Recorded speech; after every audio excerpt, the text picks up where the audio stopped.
श्रीपराशरभट्टाद्य श्रीरङ्गेशपुरोहितः श्रीवत्साङ्कसुतः श्रीमान् श्रेयसे मेस्तु भूयसे उल्लासपल्लवितपालितसप्तलोकी निर्वाहको रचितनेम कटाक्षलीलाम् श्रीरङ्गहन्यतलमङ्गलदीपरेकाम् श्रीरङ्गराजमहिषीम् श्रियमाश्रयामः श्रीरङ्गोज्ज्वलमध्यवीतिनिलयम् श्रीराममिश्रात्मजम् श्रीभट्टार्यपदाश्रयम् सुखगुणत्वाचम् जयिभ्रातरम् लोकार्यप्रवणम् तदुक्तिरसिकम् सर्वज्ञभट्टारकम् वन्दे तम् भुवि विंशतिम् यतनुत श्रीवत्सचिह्नस्य यः श्रीमत्यै विष्णुचित्तर्यमनोनन्दनहेतवे नन्दनन्दन सुन्दर्यै गोदायै नित्यमङ्गलम् श्रीमते रम्यजामातृमुनीन्द्राय महात्मने श्रीरङ्गवासिने भूयात् नित्यश्री नित्यमङ्गलम् ஸ்ரீயப்பதியான சர்வேஸ்வரன் நம்முடைய உஜ்ஜீவனத்தின் பொருட்டு லோகத்திலே ஆழ்வார்களையும் ஆச்சாரியர்களையும் பிறக்கும்படியாக பண்ணுகிறான். அந்த ஆச்சாரியர்களுக்குள்ளே ஆச்சாரிய சார்வபௌமராக திகழக்கூடியவர் சுவாமி ராமானுஷர். அவருடைய சச்சிஷ்யராக திகழக்கூடியவர் ஸ்ரீவத்ச சின்னர் என்று கொண்டாடப்படக்கூடிய சுவாமி கூரத்தாழ்வான்.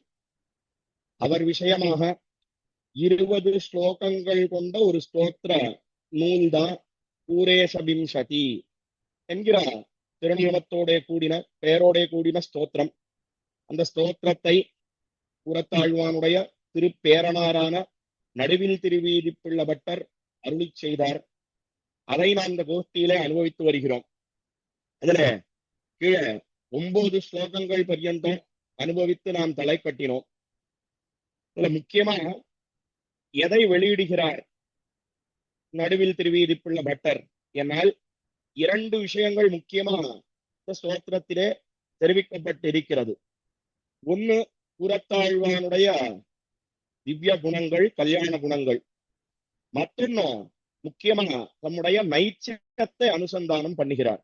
அதாவது தம்முடைய தாழ்ச்சி, இந்த தாழ்ச்சியை எல்லாம் சொல்றார் நடுவில் திருவீதி பிள்ள பட்டர்.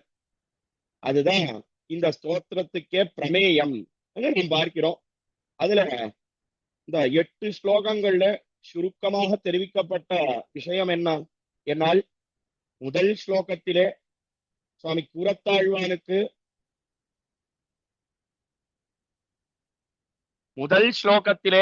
சுவாமி கூரத்தாழ்வானுக்கு ஆழ்வார் திறத்திலே உண்டான ஈடுபாடு அதை தெரிவித்தார். ஸ்ரீரங்கராஜ கருணாமய திருஷ்டி வீக்ஷா சம்பிராப்த சர்வ குணராஜி விராஜமானே என்று தொடங்கக்கூடிய ஸ்லோகம். அந்த ஸ்லோகத்திலே ஆழ்வார் எப்படிப்பட்டவர் என்னால், நம்மாழ்வார் ஆழ்வார்களுக்குள்ளே தலைவராக இருக்கக்கூடியவர். அவர் எம்பெருமான் விஷயத்திலே அச்சஞ்சலமான பக்தியை உடையவர்னு சொல்லி அந்த ஆழ்வார் திறத்திலே கூரத்தாழ்வானுக்குண்டான பிராவண்யத்தை தெரிவித்தார். இந்த கூரத்தாழ்வானை வணங்குகிறேன் என்பதுதான் முதல் ஸ்லோகத்திலே காட்டப்பட்ட விஷயம். அதற்கு மேல 2வது ஸ்லோகத்திலே எம்பெருமானார் என்று கொண்டாடப்படக்கூடிய சுவாமி ராமானுஷர், ராமானுஷர் திறத்திலே கூரத்தாழ்வானுக்கு உண்டான ஈடுபாடு அது எப்படிப்பட்டது தெரிவித்தார். அந்த எம்பெருமானார் எப்படிப்பட்டவர் என்னால், அவர் பரமாச்சாரியராக எழுந்தருளி இருக்கக்கூடிய ஆள வந்தார். அவருடைய கிருபைக்கு பாத்திரபூதரானார். அதற்கு மேல சுவாமி பெரிய நம்பிகள் இடத்திலே பஞ்சசம்ஸ்காரத்தை பெற்றார். அப்பேற்பட்ட சுவாமி ராமானுஷருடைய சச்சிஷ்யராக விளங்கக்கூடிய அவர் விஷயத்திலேயே மனசை ஈடுபடுத்தியவராக இருக்கக்கூடிய, நிலை நின்ன மனசை உடையவராக இருக்கக்கூடிய கூரத்தாழ்வான், அவரை சரணம் பூகிறேன் 2வது ஸ்லோகத்திலே தெரிவித்து, அதற்கு மேலே 3வது ஸ்லோகத்திலே எப்படி ஆச்சாரியராகவும் சிஷ்யராகவும் அல்ல அல்ல, அந்த ஆச்சாரிய சிஷ்ய கிரமத்துக்கு சீமா பூமியாக இருக்கக்கூடியவர் சுவாமி கூரத்தாழ்வான். சீமா பூமி, சீமா பூமின்னு சொன்னா எல்லை நிலம், ஆங்கிலத்துல சொல்றதுன்னா பவுண்டரின்னு சொல்றோமே. இவருக்கு மேல ஒருத்தர் கிடையாது. ஆச்சாரியன்னா அது கூரத்தாழ்வான் தான், சிஷ்யன்னு சொன்னா அது கூரத்தாழ்வான் தான். என்ன இந்த ஆச்சாரிய சிஷ்ய லட்சணங்கள் அதெல்லாம் பொருந்தியவராக திகழக்கூடியவர் சுவாமி கூரத்தாழ்வான். அவரை பத்துகிறேன் 3வது ஸ்லோகத்தாலே தெரிவித்து, அதற்கு மேலே 4வது ஸ்லோகத்திலே இந்த கூரத்தாழ்வான் அவர் சூரியனைப் போலேவும் சந்திரனைப் போலேவும் இருந்து நமக்கு பண்ணக்கூடிய பெரிய ஒரு லாபத்தை ஏற்படுத்தி கொடுக்கிறார் என்பதனை 4வது ஸ்லோகத்திலே தெரிவித்து, அதாவது அஜ்ஞானமாகிற இருளை போக்கி நமக்கு நல்ல ஞானத்தை ஏற்படும்படியாக பண்ணுகிறார் என்று 4வது ஸ்லோகத்திலே விண்ணப்பம் பண்ணி, அதற்கு மேலே 5வது ஸ்லோகத்திலே கூரத்தாழ்வானுடைய அடியவர்கள், அவரை பத்தினவர்கள், அவருடைய சீடர்கள், அவர்களை வணங்குகிறேன் என்று தெரிவித்தார். கூரத்தாழ்வான தானே ஸ்தோத்திரம் பண்ணணும்னு வந்தார். எதுக்காக கூரத்தாழ்வானுடைய அடியார்களை வணங்க வேணும்? என்னால் எந்த ஸ்ரீ வைஷ்ணவ லட்சணம்னு சொன்னாலே அது எது பர்யந்தம் போக வேணும்? என்னால் அடியார் அடியார் தம் அடியார் அடியார் தமக்கடியார் அடியார் தம் அடியார் அடியோங்களே என்று நம்மாழ்வார் தெரிவித்தாரோ இல்லையோ நம்முடைய திருவாய்மொழியிலே. அந்த கிரமத்திலே கடைசி அடியவன் பர்யந்தம் நம்முடைய அந்த கைங்கரியம் என்று சொன்னால், அதாவது சிஸ்ரூஷ பண்றோம், பணிவிடைகள்லாம் பண்றோம், இது யார் பர்யந்தம் ஆக வேணும்? என்னால் கடைசி அடியவன் பர்யந்தம் ஆக வேணும் என்றுதான் ஆழ்வார் காட்டி கொடுத்தார். அதை திருவுள்ளம் பத்தி நடுவில் திருவீதி பிள்ளப்பட்டர் இந்த குரேஷ விம்சதியிலே 5வது ஸ்லோகத்திலே கூரத்தாழ்வானுடைய அடியார்களை சரணம் புகுந்தார். அதுவே கூரத்தாழ்வானுடைய திருவுள்ளத்துக்கு உகப்பாக இருக்கும் என்று காட்டினார். அதற்கு மேலே 6வது ஸ்லோகத்திலே இந்த அடியார்களோட சேர்ந்து என்ன பண்ணணும்? என்ன, நாமெல்லாம் கோயிலுக்கு போறோம், கோயிலுக்கு போய் வேண்டாத வம்பளப்பு, அதுவும் கோயிலுக்கு போறதே எதுக்காக? என்னன்னா இந்த வம்பு பேசுறதுக்காகத்தான், வேண்டாத விஷயங்களை பேசுறதுக்காகத்தான். அதுவும் என்ன சொல்றோம் பொதுவா நாமெல்லாம், ஐயோ 4 நாளா கோயிலுக்கு போல, பண்டையே வெடிச்சிடும் போல் இருக்கு, ஊர்ல என்ன நடக்கிறதுன்னே தெரியல, பக்கத்தாத்துக்காரா எதிராத்துக்காரா அவெல்லாம் எப்படி இருக்கான்னே தெரியல, அதனால கோயிலுக்கு போயிட்டு வந்து விடுறோம்னு நாமெல்லாம் சொல்றோம். இது சரியா? என்னால் இது ஒரு நாளும் சரியே அன்னு. கோயிலுக்கு எதுக்காக போகணும்? என்னால் எம்பெருமானுக்கு கைங்கரியம் பண்ணணும், அவருடைய கல்யாண குணங்களை அனுபவிக்க வேணும், அடியார்கள் குழாங்களோட கூடியிருந்து அனுபவிக்க வேணும் என்பதற்காகத்தான் கோயிலுக்கு போறோம். இது முதல் படி. இதைத்தான் பிரதம பருவம் என்று தெரிவிப்பார்கள். அதாவது பிரதம பருவம்னு சொன்னா முதல் படி ஃபர்ஸ்ட் ஸ்டெப்னு சொல்றோமே ஆங்கிலத்துல, புரியணுன்றதுக்காக சொன்னேன். அந்த முதல் படி எது? என்னால் எம்பெருமானுக்கு கைங்கரியம் பண்ணுவது, அவனுடைய கல்யாண குணங்களை அனுபவிப்பது. ஆனா சரம பருவம் என்ன தெரிவிப்பார்கள் நம்முடைய பூர்வர்கள், அதாவது கடைசி நிலை, கடைசி படி. அது என்ன? என்னால் எம்பெருமானுடைய அடியார்களுக்கு தொண்டு புரிவது, கைங்கரியம் பண்ணுவது, அவர்களோட சேர்ந்து ஆச்சாரியனுடைய கல்யாண குணங்களை அனுபவிப்பது. அதைத்தான் காட்டி கொடுத்தார். எதுக்காக சொல்ல வந்தேன்னா, 6வது ஸ்லோகத்திலே கூரேஷ விம்சதியிலே என்ன தெரிவித்தார் நடுவில் திருவீதி பிள்ள பட்டர்? என்னால் ஆச்சாரியராக இருக்கக்கூடிய கூரத்தாழ்வான், இந்த கூரத்தாழ்வானுடைய திரு கல்யாண குணங்களை அவருடைய சிஷ்யர்களோடு சேர்ந்து பேசி மகிழ கடவேன் என்று தெரிவித்து, அதற்கு மேல 7வது ஸ்லோகம், இந்த 7வது ஸ்லோகத்தால எனக்கு என்ன யோக்கியதை இருக்கு, பாசுரங்கள்லாம் பாடுறேன்னு சொல்ல வந்தவர் தம்முடைய யோக்கியத்தையை நினைத்து பார்த்தார். நமக்கு என்ன தகுதி இருக்குன்னா, எப்பேற்பட்டவர் வைராக்கிய நிதியாக திகழக்கூடியவர் சுவாமி கூரத்தாழ்வான். வைராக்கிய பக்தி ஜலதேகே கிருத்தினஸ்ச சத்ய சங்கல்பனஸ்ய மிருதிதாரி கணஸ்ய நாதா ஸ்ரீவத்ச சின்ன புரதஸ்தவ கந்துமேவ நார்கோகமேவ முதுனா பிரலபாமி ஹந்தா என்ற 7வது ஸ்லோகத்தை நாம் பார்க்கிறோம் கூரேஷ விம்சதியிலே. 7வது ஸ்லோகத்திலே இதர விஷயங்கள்ல எல்லாம் பத்தத்தவராக திகழக்கூடியவர்கள் சுவாமி கூரத்தாழ்வான் என்ன, அவருடைய அடியார்கள் என்ன. அவர் முன்னால வந்து நிற்பதற்கும் எனக்கு யோக்கியதை கிடையாது. இப்படி இருக்கச்சே நான் போய் அவரை ஸ்தோத்திரம் பண்ணறேன்னு எங்கேயாவது சொல்லலாமா? ஒரு நாளும் நிற்பதற்கும் யோக்கியதை கிடையாது. அதற்கு மேல வந்து பேசுறேன்னு சொல்றேன், தைரியமா பாடுறேன்னு சொல்றேனே, இது என்ன கஷ்டம், இது என்ன அசட்டுத்தனமான காரியம் என்று தம்மை நிந்தித்துக் கொண்டார் என்று 7வது ஸ்லோகத்திலே நாம் கீழே அனுபவித்தோம். அதற்கு மேலே 8வது ஸ்லோகத்திலே அதை மேலும் தொடர்ந்து என்ன தெரிவித்தார்? என்னால் புறத்தாழ்வானே, எப்பேற்பட்ட கோஷ்டி உம்முடையது, நல்லோர்கள் எல்லாம் பிருந்தம் பிருந்தமாக பெரிய வண்டு கூட்டங்களைப் போல உம்முடைய திருவடி வாரத்திலே மொய்த்து கொண்டிருக்கிறார்கள். அவர்கள் நடுவிலே நல்லவனை போல வேஷம் போட்டுட்டு நான் இருக்கேன். ஆனா உண்மையிலேயே ஆராய்ந்து பார்த்தால் நான் நல்லவனா? என்னால் கிடையவே கிடையாது. அப்படி இருக்கிறச்ச நான் எப்படி உண்மை ஸ்தோத்திரம் பண்ண முடியும் என்று தெரிவித்து 8வது ஸ்லோகத்தை தலைக்கட்டி, அதற்கு மேல 9வது ஸ்லோகம் போன வாரம் அனுபவித்தோம் சுருக்கமாக. இல்ல 2 விசேஷார்த்தங்கள் இருக்கு. அதை முதற்கண் இந்த கோஷ்டியில விண்ணப்பித்து விட்டு தொடர்ந்து 10வது ஸ்லோகத்தை நாம் இந்த கோஷ்டியில அனுபவிக்கலாம். அந்த 9வது ஸ்லோகம் என்னன்றத முதல்ல இந்த கோஷ்டியில விண்ணப்பம் பண்ணுகிறேன். பூராதிபித்ரிவிததாபநிதானமே தத் சம்ரக்ஷயேஹ தரமேவ கலேபரம் ஹா ஆத்மஸ்வரூபமிதி நிர்மலமத்யுபேக்ஷ்யா தஸ்ய அனுரூப பலசூன்யைஹ வர்த்தே என்பது 9வது ஸ்லோகம். இந்த கூரேஷ விம்சதியிலே இந்த ஸ்லோகத்துல என்ன தெரிவிக்கிறார் சுவாமி கூரத்தாழ்வான் விஷயமாக, அதாவது கூரத்தாழ்வான நோக்கி நடுவில் திருவீதிப்புள்ள பட்டர் என்ன தெரிவிக்கிறார்?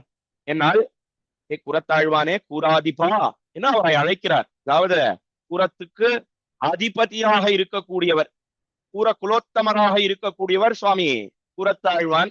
அவரை பார்த்து, ஏ கூரத்தாழ்வானே, கூரத்துக்கு தலைவரே, திரிவிததாப நிதானமேதத் சம்ரக்ஷ ஏய தரமேவ கலேபரம் ஹா. கலேபரம் கலேபரம்னு சொன்னா இந்த சரீரம். நாமெல்லாம் சொல்றோம் கலேபரம் கலேபரம்னு ஒரு வார்த்தையை பயன்படுத்துறோம். எப்ப சொல்றோம்னா, ஆத்துல அந்த வஸ்துக்கள்லாம் எல்லாம் கண்ணாபின்னான்னு அடுக்கி இருந்ததுன்னு சொன்னா என்ன ஒரே கலேபரமா இருக்கு அப்படின்னு சொல்றோம். இது எதுல இருந்து வந்தது இந்த சப்தம்? இந்த கலேபரம்ன்றது புரியணும்ன்றதுக்காக விடத்துல அடியனுடைய திருப்பாட்டனார் தெரிவிப்பர், அதை தெரிவிக்கிறேன். இந்த கலேபரம்னு சொன்னா சரீரம். நாமும் ஏன் கலேபரம்னு சொல்றோம்? ஏன்னா எதுவும் சீரா இல்ல, அதை கலேபரம்னு சொல்றோம். ஏன் இந்த சரீரத்துல எதுவும் சீரா இல்லையா? ஏன்னா எல்லாம் பார்ப்பதற்கு நன்னாதானே இருக்கு. நான் வெள்ளேந்து பார்த்தா அப்படி நமக்கு காட்சி அளிக்கிறது. ஆனா உள்ளுக்குள்ள பார்த்தோம்னு சொன்னா, நம்முடைய பூர்வர்கள் எல்லாம் தெரிவித்தார்கள், உள்ளே இருக்கக்கூடியதெல்லாம் வெள்ளம் வந்ததுன்னு சொன்னா அவ்வளவுதான். நாய் ஓட்டுறதற்கும் நரி ஓட்டுறதற்குமே பொழுது சரியாக இருக்கும். என்ன ரத்தமும் சீலும் சதையும் எவ்வளவு உள்ளுக்குள்ள இருக்கக்கூடியதெல்லாம் கலேபரமாக இருக்கிறது. அந்த வார்த்தை புரியணுன்றதுக்காக இந்த கோஷ்டியில விண்ணப்பித்தேன். அப்படி அந்த கலேபரம்னு சொல்லக்கூடிய சரீரம், அந்த சரீரத்தை எதுக்காக எம்பெருமான் கொடுத்தான்? ஏன்னா விசித்ராதேக சம்பத்தி ஈஸ்வராய நிவேதித்தும், இந்த எம்பெருமானுக்கு கைங்கரியம் படணும் என்பதற்காக விசித்திரமான ஒரு தேகத்தை, சரீரத்தை எம்பெருமான் கொடுத்தான். ஆனா புறத்தாழ்வானே, நான் என்ன பண்ணிட்டு இருக்கேன் தெரியுமா? தெரிவிக்கிறார் நடுவில் திருவீதிப்புள்ள பட்டர் இந்த 9வது ஸ்லோகத்திலே. சம்ரக்ஷயேய தரமேவ கலேபரம் ஹா. என்ன சம்ரக்ஷியா? ரக்ஷியான்னு சொன்னா ரட்சிப்பது, காப்பாற்றுவது. சம்ரக்ஷியான்னு சொன்னா நன்றாக காப்பாற்றுவது. எதை நன்றாக ரட்சிக்கிறேன்? என்னால் தாழ்ந்ததாக இருக்கக்கூடிய இந்த சரீரம், அதை பத்தியே எப்பொழுதும் நினைச்சிட்டு இருக்கேன். உண்டியே உடைய உகந்தோடும் இம்மண்டலம் ஆழ்வார் தெரிவித்தாரே குலசேகர பெருமாள் திருமொழியில. அந்த கிரமத்தில இதை பத்தியே எப்பவும் நினைச்சிட்டு இருக்கேன். ஆனா உண்மையிலேயே எதுக்காக நாம் பாடுபட வேணும்? என்னால் அதை மேலே தெரிவித்தார். ஆத்மஸ்வரூபமிதி நிர்மலமத்யுபேக்ஷ்யா. உபேக்ஷா என்று சொன்னால் உபேட்சிப்பது, தள்ளுவதுன்னு அர்த்தம். எதை தள்ளுகிறேன்? என்னால் ஆத்மஸ்வரூபம், ஆத்மாவை பத்தி சிந்தனமே பண்ண மாட்டேன்ற. இதைத்தான் காலத்துல சக்கரவர்த்தி திருமகன் ராமபிரான் சொன்னான். ராமபிரான் அவன் பரதாழ்வானை பார்த்து தெரிவித்தான், பரதாழ்னே, இந்த சம்சாரிகள்லாம் என்ன பண்ற? காலங்காத்தால சூரியன் உதிக்கிறான். நந்தந்த்யுதித ஆதித்யே நந்தந்தி அஸ்தமிதே ரவௌ ஆத்மனோ நாவ புத்யந்தே மனுஷ்யாக ஜீவிதக்ஷயம் என்று தெரிவித்தான் சக்கரவர்த்தி திருமகன் ராமபிரான் அக்காலத்திலே பரதாழ்வானை குறித்து. பரதா, இந்த சம்சாரிகள்லாம் பண்ணக்கூடிய காரியத்தை பார்த்தா பகலும் தள்ளத்தக்கதா இருக்கு, ராத்திரி பொழுதும் தள்ளத்தக்கதா இருக்கு. பகலையும் கொள்ள முடியாது, ராத்திரியும் கொள்ள முடியாது. எதனாலே? என்னால் நந்தன் துதித்த ஆதித்யே, காலங்காத்தால சூரியன் அவன் உதிக்கிறான். உதித்தான் என்ன பண்றான்? என்னால் இன்னும் கிடையாது. எங்க போலாம், யார் அடிக்கலாம், எப்படி சொத்தெல்லாம் அபகரிக்கலாம், பிடுங்கலாம், எப்படி சம்பாதிக்கலாம், எப்படி ஐஸ்வர்யத்தை மேல மேல அபிவிருத்தி பண்ணி கொண்டு போகலாம். இன்னைக்கு 10,000 ரூபாய் இருக்கா, அதை 20,000 ஆக்கணும், 20 40 ஆக்கணும், 40 100 ஆக்கணும். இதைத்தானே நம்ம நினைச்சுட்டே இருக்கோம். இப்படி பகல் பொழுது பூராவும் ஐஸ்வர்யம் பணங்காசு சம்பாதிப்பதிலேயே பொழுது செல்லுகிறது. அதற்கு மேலே நந்தந்தி அஸ்தமித்தே ரவோ, ராத்திரி பொழுது வருது, சாயங்கால வேலை வருது. அந்த சாயங்கால வேலையாவது எங்கேயாவது ஆத்ம சிந்தனம் பண்ணுகிறார்களா? ஆத்மாவுக்கு எது ஹிதத்தை கொடுக்குமோ, நன்மையை தேடி கொடுக்குமோ அந்த விஷயத்திலே ஈடுபடுகிறார்களா? அந்த காரியத்தை எல்லாம் பண்ணணும்னு நினைக்கிறாளா? என்ன, அதுவும் கிடையாது. என்ன பண்றான்னா, சம்பாதிச்சாலே ஐஸ்வர்யத்தை பணங்காசை அதை கொண்டு எப்படி போக போக்கியங்களை அனுபவிக்கலாம், இதிலேயே பொழுதானது சென்று கொண்டிருக்கிறது. அதனால இவர்கள் பண்ணக்கூடிய அந்த காரியத்தை நாம் பார்ப்போமேயானால், செயலை பார்ப்போமேயானால், பகலும் தள்ளத்தக்கதாக இருக்கிறது, இரவும் கொள்ளத்தக்கதாக இல்லை, தள்ளத்தக்கதாக இருக்கிறது. ஆத்மனோ நாவ புத்தியந்தே மனுஷியாக ஜீவிதக்ஷயம். என்ன இந்த மனுஷ பிறவி இருக்கே, அது எவ்வளவு சீக்கிரமா எப்படி போயிடுறது. நாமெல்லாம் ஏதோ நினைச்சுட்டு இருக்கோம் 100 வருஷம் இருக்கு, அதெல்லாம் இப்பயே என்னன்னா அவசரம், எதுக்காக கோயிலுக்கு போறதா, இப்படி உபன்யாசங்கள் அதாவது விஷயங்கள் எல்லாம் கேட்பதா, இப்பயே என்ன அவசரம், எல்லாம் ரிட்டையர் ஆனதுக்கு அப்புறம் பார்த்துக்கொள்ளலாம், 60 வயசு ஆச்சுன்னா பார்த்துக்கலாம், எதுக்கா இப்பயே போனோம்னா 4 முடி நிறைக்கல அதுக்குள்ள போறது, சொல்றோமா இல்லையா லோகத்துல. இது அதைத்தான் சொன்னான் சக்கரவர்த்தி திருமகன் ராமபிரான் தெரிவித்தான். மனுஷாக ஜீவிதக்ஷயம், மனுஷனுடைய வாழ்நாள் இருக்கே அது மிகவும் குறைச்சலா இருக்கு. 100 வயசு வாழ போறோம்னு நினைச்சுட்டு இருக்கோம். எல்லாரும் 100 வயசு வாழ்கிறோமா? கிடையவே கிடையாது. கண்ணை மூடி கண்ணை திறக்கிறதுக்குள்ள நாட்கள் ஓடி போயிடுறது. நாட்கள் இல்ல மாசங்கள், மாசங்கள் இல்ல வருஷங்கள். இப்பதான் பள்ளிக்கூடத்துக்கு போன மாதிரி இருக்கு, அதுக்குள்ள காலேஜுக்கு போறான், கல்யாணம் ஆறுது, உத்தியோகத்துக்கு போறான், குழந்தைகள் எல்லாம் பிறகுறான், அவள் எல்லாம் பெரிய வாழாரா, பேரம் பேத்தி எடுத்து விடுறான், ரிட்டையரா ஆயிடுறான். அவ்வளவு சீக்கிரம் ஓடி போயிடுறது. இப்படி இருக்கிறச்சே ஆத்ம சிந்தனத்தை பண்ண வேண்டாமா? பண்ண மாட்டேன் என்கிறார்களே. சக்கரவர்த்தி திருமகன் ராமபிரான் வருத்தத்தோட சொன்னானே, அதைத்தான் நடுவில் திருவீதி புள்ள பட்டர் இவ்விடத்துல என்ன தெரிவிக்கிறார்? என்னால் ஆத்மஸ்வரூபமிதி நிர்மலமத்யுபேக்ஷா. என்ன இப்ப பார்த்தாலும் இந்த கலேபரம்னு சொல்லக்கூடிய சரீரம் அதுக்கே பாடுபட்டு இருக்கேன். ஆத்மஸ்வரூபம் அதை பத்தி நினைப்பதே கிடையாது. அது என்ன சுவாமி ஆத்மஸ்வரூபம் ஆத்மஸ்வரூபம்னு சொல்றீரே? ஆத்மஸ்வரூபம்னா என்ன? ரூபம், ரூபம்னு சொன்னா வடிவுன்னு அர்த்தம். ஸ்வரூபம்னு சொன்னா அதனுடைய தன்மை அர்த்தம். அதாவது 3 சுழினா இல்ல, தன்மைன்னு சொன்னா தாழ்ச்சி 3 சுழினா போட்டா 2 சுழினா. தமிழ்ல தன்மைன்னு சொன்னா அது எதை காட்டும்? என்னால் அதனுடைய உண்மையான லட்சணம் என்ன? நாம் ஏன் ஆத்மாவை ஆசைப்படுறோம்? ஆத்மஸ்வரூபம் ஆத்மஸ்வரூபம்னு பொதுவா சொல்லிட்டு போயிடுற. அதை நாம் ஏன் விரும்புகிறோம் அந்த ஆத்மாவை? சுவாமி புலலோகாச்சாரியர் தம்முடைய முற்றுப்படியில தெரிவித்தார். மனத்தையும் மொழியையும் கொண்டு பூவையும் ரத்னத்தையும் விரும்புமா போலே சேஷம் என்ன ஆத்மாவை ஆதரிக்கிறது ஒரு சூர்ணிகையிலே காட்டினார். அழகா திருஷ்டாந்தம் எடுத்து காட்டுறார். நமக்கெல்லாம் புரியணும்ன்றதுக்காக அவர் என்ன தெரிவிக்கிறார்? என்னால் நாம் ஏன் இந்த ஆத்மாவை விரும்புறோம்? என்னால் எப்படி மனத்தை கொண்டு, வாசனையை கொண்டு, நறுமணத்தை கொண்டு, பரிமளத்தை கொண்டு நாம் புஷ்பத்தை ஆசைப்படுறோமோ, அதே போல ஒளியை கொண்டு ரத்னத்தை விரும்புகிறோம். மனத்தையும் ஒளியையும் கொண்டு பூவையும் ரத்னத்தையும் விரும்புமா போலே. என்ன நல்ல ஒளியோடு கூடியிருக்கு, பிரகாசம் இருக்கு, அதனால நாம் ரத்னத்தை விரும்புறோம். கடையில போய் ரத்னம் வாங்குறோம்னா எதை பாக்குறோம்? முதல்ல எல்லாம் ஒளி எதுக்கு நிறைய இருக்கு அப்படின்னு பாக்குறோம் இல்லையோ, அதை கொண்டுதான் நாம் ரத்னத்தை விரும்புகிறோம். அதே போல சேஷமென்ன ஆத்மாவை ஆதரிக்கிறது. எதனாலே ஆத்மாவை நாம் எல்லோரும் ஆதரிக்கிறோம் என்னால் எம்பெருமானுக்கே அடிமை. சேஷம் சேஷம்னு சொன்னா அடிமைப்பட்டது. யாருக்கு அடிமைப்பட்டது? எம்பெருமானுக்கே அடிமைப்பட்டது. அதனாலே ஆத்மாவை ஆதரிக்கிறது என்று தெரிவித்தார். ஒருவேளை எம்பெருமானுக்கு இந்த ஜீவாத்மா அடியமையா இல்லைன்னு வைத்துக் கொள்வோம். அப்போ அந்த ஆத்மா கொள்ளத்தக்கதா? என்னால் ஆத்மாவே தியாஜ்யம், ஆத்மாவே விட்டுடணும். யார் சொன்னார்னா ஆழ்வார் தெரிவித்திருக்கார். எதுல சொன்னார் என்னால் அல்லாத போது உயிரினால் குறைவிலம் என்கிறபடியே தியாஜ்யம் என்று சுவாமி நம்மாழ்வார் தெரிவித்தார். அதாவது சூர்ணிகையில சுவாமி புலலோகாச்சாரியர் தெரிவிக்கிறார். எதை கொண்டு தெரிவிக்கிறார்னா நம்மாழ்வாருடைய பாசுரத்தை கொண்டு சொல்ற. என்ன பாசுரம்? என்னால் அல்லாத போது உயிரினால் குறைவிலம், உயிரினால் குறைவில்லா என்று ஒரு பாசுரம் அருளி செய்கிறார் நம்மாழ்வார். அதாவது நம்மாழ்வாருடைய சாமவேத சாரமாக இருக்கக்கூடிய திருவாய்மொழின்னு சொல்லக்கூடிய திவ்ய பிரபந்தம். அது 1102 பாசுரங்கள் கொண்டதுன்னு நாம் பார்க்கிறோம். அநேகமா எல்லாருக்கும் தெரிஞ்சிருக்கும். அதுல 4ஆம் பத்திலே 8ஆம் திருவாய்மொழி ஏறென்றும் இறையோனும் என்று தொடங்கக்கூடிய பதிகம். அந்த பதிகத்திலே ஆழ்வார் என்ன தெரிவிக்கிறார் என்னால் கீழே சீலமில்லா சிறியனேலும்னு 4ஆம் பத்திலே 7ஆம் திருவாய்மொழி. இதுல வசத்த குரல்ல கூக்குரலிட்டார் சுவாமி நம்மாழ்வார். சீலமிகு கண்ணன் திருநாமத்தால் உணர்ந்து மேலவன் தன் மேனி கண்டு மேவுதற்கு சாலவருந்தி இரவும் பகலும் மாறாமல் கூப்பிட்டிருந்தனே தென்குருகூரேறு. சுவாமி மணவாள மாமனிகள் நம்முடைய திருவாய்மொழி நூத்தந்தாதியில அந்த 4ஆம் பத்து 7ஆம் திருவாய்மொழிக்கு சாரப்பாசனம் அருளி செய்கிறார். அதாவது இந்த 7ஆம் பதிகத்துல ரொம்ப துக்கம் ஆழ்வாருக்கு. எதனாலே துக்கம்னா எம்பெருமான் விட்டு பிரிஞ்சு போயிட்டான்.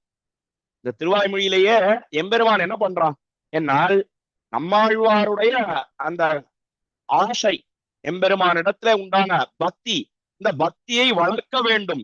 பரபக்தி, பரஜான, பரமபக்திகள் பர்யந்தம் வளர்க்கணும் அப்படின்றதுக்காக என்ன பண்றான்? என்ன நீ வரான், கொஞ்சம் அனுபவத்தை கொடுக்கறான், பிரிஞ்சு போறான், வரான், பிரிஞ்சு போறான்.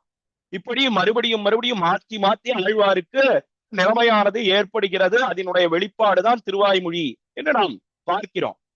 அதுல எதுக்காக சொல்ல வந்தேன்னா அந்த சீலமில்லா சிறியனேலும்ன்ற பதிகத்துல போட்டார் ஆழ்வார். சால வருந்தி இரவும் பகலும் மாறாமல் கூப்பிட்டு இருந்தனே என்று ராத்திரி பகல் ஓயாம கூப்பிட்டார். அப்பவும் எம்பெருமான் வரல. பார்த்தார் சுவாமி நம்மாழ்வார். என்னடா அது, இவ்வளவு துக்கம் நமக்கு ஏற்பட்டது, இந்த சமயத்திலே எம்பெருமான் வரலன்னு சொன்னா நமக்கு இந்த உடல் எதற்காக, இந்த நிறம் எதற்காக, இந்த நெஞ்சு எதற்காக, இந்த உயிர் எதற்காக, எதுவுமே வேண்டாம் என்று தெரிவிக்கக்கூடிய பதிகம் தான் ஏறங்களும் இறையோனும் தொடங்கக்கூடிய பதிகம் 4ஆம் பத்தில 8ஆம் திருவாய்மொழி. மணிமாமை குறவிலமே, மடநெஞ்சால் குறவிலமே, தளிர் நிறத்தால் குறவிலமே, மேகலையால் குறவிலமே, அறிவினால் குறவிலமே, வரிவளையால் குறவிலமே, உடம்பினால் குறவிலமே, உயிரினால் குறவிலமே. வரிசையா சொல்லிண்டே வரார் சுவாமி நம்மாழ்வார். இதெல்லாம் வேண்டாம்னு சொல்ற. எப்ப வேண்டாம் என்னால் எம்பெருமானுக்கு, அதை நல்லா அண்டர்லைன் பண்ணி வச்சுக்கணும், எம்பெருமானுக்கு சேஷப்படாதவன்று அவனுடைய இச்சைக்காகவே கைங்கரியம் இருக்கணும். கைங்கரியம் கைங்கரியம்னு சொன்னா அவனுடைய மகிழ்ச்சிக்காக இருக்க வேணும். அதைத்தான் அல்லாத போது உயிரினால் குறவிலம் என்கிறபடியே தியாஜ்யம். என்ன இது? எம்பெருமானுக்கு வேறுபட்டது என்று சொன்னால் வேறுபடில் என்னுடமை மிக்க உயிர் தேருங்கால் எந்தனக்கும் வேண்டா எனுமாறன் தாளனெஞ்சே தெரிவித்தார் சுவாமி மணவாள மாமனிகள். அதே திருவாய்மொழி நூத்தந்தாதியிலே சாரப்பாசுரத்திலே. அப்படி எம்பெருமானுக்கு உருப்படாதவன் உயிரும் வேண்டாம்னா ஆத்மாவும் வேண்டாம் என்று ஆழ்வார் தெரிவிக்கிறார் அவ்விடத்துல. எதுக்காக இதை இவ்விடத்துல எடுத்த உரையாசிரியர் காட்டுகிறார். அதாவது கீழே விண்ணப்பம் பண்ணின இந்த கூரேஷ விம்சதி அந்த ஸ்லோகங்களுக்கெல்லாம் மகாவித்வானாக எழுந்தருளி இருக்கக்கூடிய ஸ்ரீ உவே திருமலை அனந்தான் பிள்ளை கிருஷ்ணமாச்சாரிய சுவாமி அவர் விசேஷமாக ஒரு வியாக்கியானம் உரை சாதித்திருக்கிறார். அதனுடைய துணை கொண்டு இந்த கோஷ்டியில சிற்சில அர்த்தங்களை விண்ணப்பம் பண்ணி வருகிறேன். அதுல இந்த சூத்திரத்தை எடுத்து தெரிவித்து அதற்கு மேல அந்த பாசுரத்தை எடுத்து விளக்கி காட்டுகிறார் சுவாமி. எதுக்காக எடுத்து தெரிவித்தார் என்னால் இங்க ஸ்லோகத்துல என்ன தெரிவிக்கிறார் நடுவில் திருவீதி பிள்ளை பட்டர் என்னால் ஆத்மஸ்வரூபமிதி நிர்மலமத்யுபேக்ஷா. ஆத்மஸ்வரூபம் எதனால உயர்ந்தது என்னால் எம்பெருமானுக்கு அடிமைப்பட்டு இருக்கு, அதனாலே நாம் ஆசைப்படுறோம். எம்பெருமானுக்கு அடிமைப்படலன்னு சொன்னா அது தியாஜ்யம் என்ன தெரிவித்தார்கள். ஆனா நமக்கு பெருமானுக்கு அடிமைப்படுறது அடிமைப்படாதது அதெல்லாம் புலப்படவே மாட்டேன்றது. நமக்கு எப்படி இருக்கு? ஏன்னா அதெல்லாம் யாருக்கும் நாம் அடிமை கிடையவே கிடையாது. நாம் சுதந்திரர்கள். நாம எதுக்காக நான் ஒருத்தருக்கு அடிமை பண்ணணும்? என்ன நாம காரியம் நாம பண்ணி பண்ணி பண்ணி பழகிக்கிறபடியினாலே நமக்கு அதெல்லாம் யாருக்காவது அடிமையா இருக்கணும்னு சொன்னாலே கஷ்டம் ஏற்படுறது.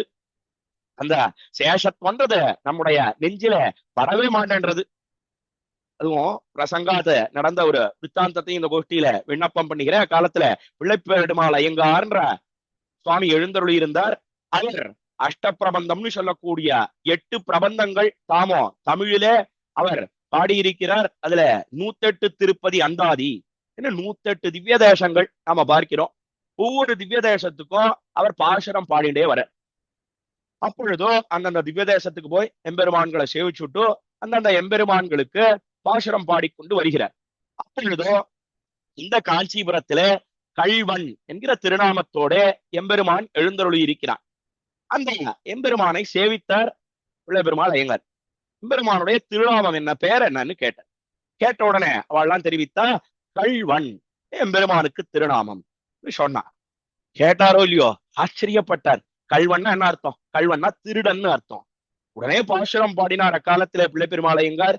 பண்டே உன் தொண்டம் பல்லுயிரை எண்ணதென்னு கொண்டேனை கள்வனென்னு கூறாதே மண்டலத்தோரு புல்வாய் பிளந்த புயலே உன்னை கட்சி கள்வாய் என்று கூறுவது என் கண்டு. காலத்துல அற்புதமாக தெரிவித்தார் பிள்ளை பெருமாள் ஐயங்கார். பண்டே உன் தொண்டாம் பல உயிரை எம்பெருமானே, உன்னை போய் கள்ளன்னு சொல்றதா, உன்னை போய் திருடன்னு சொல்றதா? என்ன அநியாயம், என்ன அக்கிரமம்? நியாயமா யார திருடன்னு சொல்லணும்? ஏன்னா என்னத்தான் திருடன்னு சொல்லணும். பண்டே உன் தொண்டாம் பல உயிரை, எதனால என்ன திருடன்னு சொல்லணும்? என்ன பண்டே உன் தொண்டாம் என்ன அனாதி காலமாக இந்த ஜீவாத்மா இருக்கே அது உனக்கே தொண்டு செய்வதற்காக இருக்கிறது. உன் தொண்டாம் பல உயிரை, மிகவும் பழமையாக இருக்கக்கூடிய இந்த உயிர், அதை நான் எப்படி கொண்டேன்? என்னால் என்னதென்னு கொண்டேனை, என்னதுன்னு கொண்டேன். அதாவது நான் யாருக்கும் அடிமை அல்ல, நான் ஸ்வதந்திரன் என்கிற நினைவோட அனாதி காலமாக நான் சுத்தி திரிந்தேன். அதனால பெரிய திருடன் யார்? நாம தானே. இது எப்படி திருடன் எப்படி சொல்ல முடியும்? என்ன வேற ஒண்ணும் இல்ல, இந்த ஜீவாத்மா எம்பெருமானுடைய சொத்து. எம்பெருமானுடைய சொத்தா இருக்கக்கூடிய ஜீவாத்மாவை நாம் எம்பெருமானுக்கு இது அடிமை அண்ணு என்று சொன்னா அதானே கள்ளத்தனம், அதுதானே திருட்டு. கிம் தேன கிருதம் பாபம் சோரேனா ஆத்மாபகாரினா என்ன, இதைத்தான் வடமொழியிலேயும் சம்ஸ்கிருதத்திலேயும் பிரமாண ஸ்லோகத்திலே எடுத்து காட்டினார்கள். பெரிய திருட்டு எது என்னால் நாம் சுதந்திரன் என்ன நினைப்பது எம்பெருமானுக்கே அடிமையாக இருக்கக்கூடிய இந்த ஜீவாத்மாவை அவனுக்கு அடிமை அல்ல என்று நினைப்பது, அதுதான் பெரிய திருட்டு. அதைத்தான் சொன்னார். மண்டே உன் தொண்டாம் பல உயிரை என்னதென்னு கொண்டேனை கள்வன் என்று கூறாதே. என்னை யாரும் கள்ளன்னு சொல்ல மாட்டேன்றா, என்னை யாரும் திருடன்னு சொல்ல மாட்டேன்றா. மண்டலத்தோர் புல்வாய் பிளந்த புயலே கள்வன் என்று கூறாதே, மண்டலத்தோர் புல்வாய் பிளந்த பயலே உன்னை கட்சி கள்வாய் என்று கூறுவது என் கண்டு. உன்னை போய் கள்ளன்னு சொல்றாளே, கட்சி கள்ளன்னு சொல்றாளே, உன்னை பாடி திருடன்னு சொல்லுவதா? ஏதோ நீ திருவாயர்பாடியில கண்ணனாக அவதரித்த காலத்திலே வெண்ணையை களவு கண்டாய், அதே போல தயிரை திருடினாய் அப்படின்றதுக்காக எல்லாம் உன்னை போய் திருடன்னு சொல்லலாமா? எல்லாமே உன்னுடைய சொத்து தானே. அதனால உன்னை ஒரு நாளும் திருடன்னு சொல்லக்கூடாது, என்னைத்தான் திருடன் என்று சொல்ல வேணும் என்ன பிள்ளை பெருமாள் ஐயங்கார் தெரிவித்தார். இதுக்காக சொல்ல வந்தேன். என்னால் இதுல இருந்து நமக்கு தேரின அர்த்தம் என்ன கிடைக்கிறது? ஏன்னா இந்த ஜீவாத்மான்னு சொல்லக்கூடியது எம்பெருமானுக்கே அடிமைப்பட்டது. அதனால நம்ம என்ன பண்ணணும்? என்னால் இதைத்தான் கொள்ள வேணும். ஆனா நடுவில் திருவீதி புள்ளப்பட்டார் என்ன தெரிவிக்கிறார் இந்த ஸ்லோகத்தில? என்னால் ஆத்மஸ்வரூபமிதி நிர்மலமத்யுபேக்ஷா, அதை நான் மிகவும் உபேட்சிக்கிறேன், அதாவது மிகவும் தள்ளுகிறேன் என்ன தெரிவித்து தஸ்யானுரூப பலசூன்யைஹவத்தே. அதனால என்ன ஏற்பட்டது என்னால் தஸ்ய அனுரூப, அனுரூபம்னு சொன்னா அதற்கு தகுந்த பலன், அந்த பலத்தை நான் அடைகிறேன். அதாவது தகுந்த பலன், அடைய வேண்டிய பலன் என்ன என்னால் தஸ்யானுரூப பலசூன்யம். பலசூன்யம்னு சொன்னா அந்த பலனை அடையலன்னு அர்த்தம்.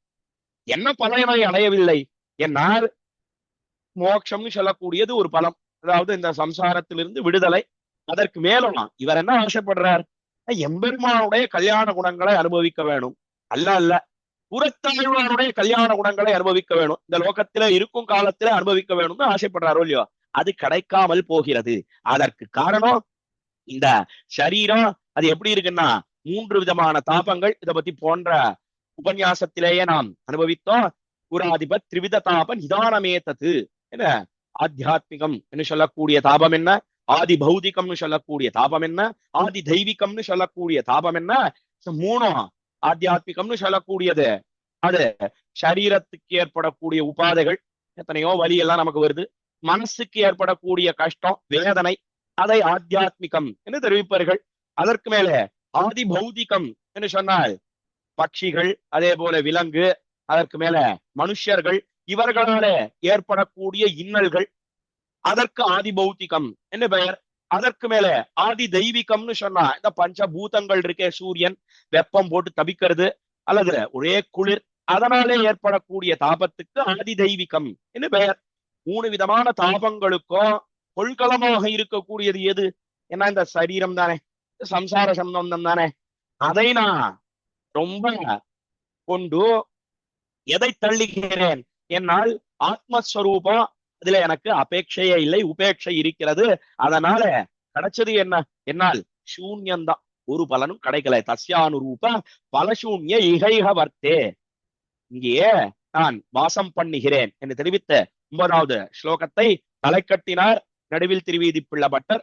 தொடர்ந்து 10வது ஸ்லோகத்தை இப்பொழுது நாம் இந்த கோஷ்டியில அனுசந்தானம் பண்ணி அதனுடைய அர்த்தத்தை அனுபவிக்க பெறலாம்.